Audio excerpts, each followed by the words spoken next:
কি গো, কোথায় যাচ্ছ? কার বাড়িতে যাচ্ছ? এখান থেকে গ্রাম কিন্তু অনেক দূর, শুনতে পাচ্ছ?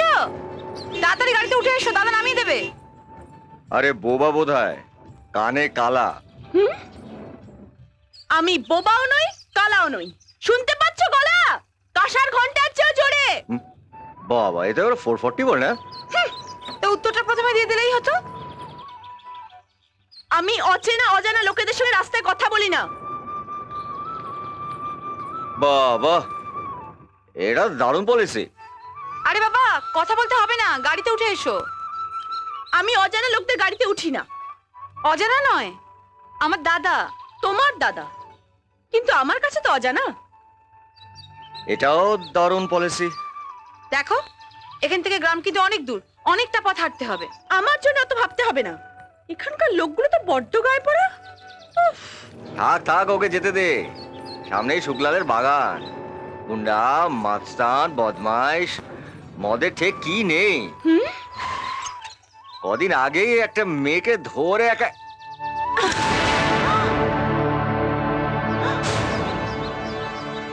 কেউ ছুঁয়ে দেখুক না অঞ্জলিকে, একেবারে এপর ওপর করে দেবো। বাবা, এ তো মেয়ে নয়, একেবারে ঝাঁসি কি রানী।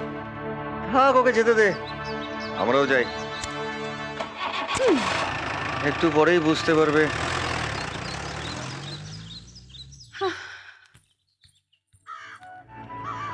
দাঁড়াও বাবা, দাঁড়াও দাঁড়াও দাঁড়াও, আমি জানি তুমি আসবে বাবা।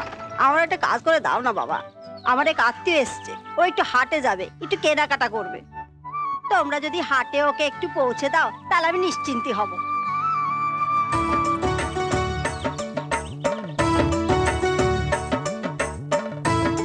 কিন্তু ঠাকুমা, আমি তো কোনো অচেনা মেয়েকে গাড়িতে তুলি না।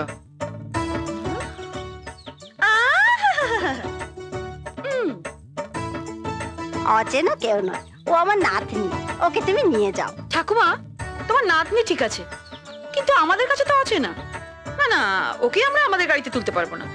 তাছাড়া ওর স্বভাব চরিত্র কেমন তা না জেনে। খুব ভালো, শান্ত মেয়ে, সাচ্চরে রাগ কাটে না। হ্যাঁ, সে তো আমরা ভালো করেই জানি। কি বল পূজা? ঠিক আছে, তুমি যখন বলছো তখন নিয়ে যাচ্ছি। তোমার আত্মীয় বলে কথা, ডাকো, নিয়ে যাচ্ছি। যা মা যা।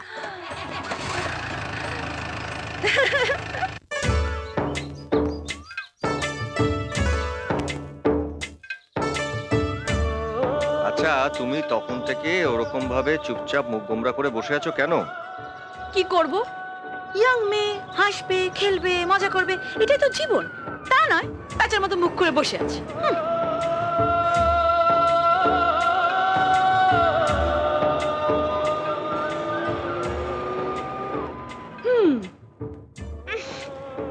আমি জানি তোমরা চুপ থাকতে পারবে না, কত প্রশ্ন করবে। তাই জন্য আমি কানের তুলো গুজে রেখেছিলাম। দেখো, আমাদের সঙ্গে চলতে গেলে একটু হাসতে হবে, নাহলে কিন্তু এক্ষুনি গাড়ির থেকে নামিয়ে দেবো। হ্যাঁ। কি করে হাসি বলো? হাসি আসে না। মানুষ তো সুখে হাসে, আনন্দে হাসে। আমার জীবনে সুখ আনন্দ কিচ্ছু নেই। কদিন আগেই আমার বাবা মারা গেছেন। কি হলো? তোমার দাদা গাড়ি থামালো কেন? দুঃখ তো আমার জীবনের চাকা থেমে গেছে। তোমার দাদার কি হলো? সরি, আমরা জানতাম না। কি হয়েছিল? সারাদিন মদ খেয়ে নেশা করতো, মাতাল হয়ে থাকতো। সামান্য কারণে আমাকে মারধর করতো। এমনকি একদিন একটা বদমাইশের হাতে আমাকে তুলে দিতে চেয়েছিল। তাই জন্য তো কোমরে ছুরি রাখি। তখন খুব অভিশাপ দিতাম, মর মর। সত্যি মরে গেল। শ্রাদ্ধ শান্তি হতে বুঝলাম এই বিরাট পৃথিবীতে আমি একদম একা। তখনই দুঃসম্পর্কে ঠাকুমার কাছে চলে এলাম। ভাবলাম এখানেই থাকবো। বুড়ির একটা ভাঙা দোকান আছে, সেটাই চালাবো। কিন্তু এখানে এসে দেখি বুড়ি অসুস্থ। এখন যে আমি কোথায় গিয়ে থাকবো আমি জানি না। এই ছি, কাঁদতে নেই। ঠিক ঝাঁসি কি রানীর চোখে জল মানায়।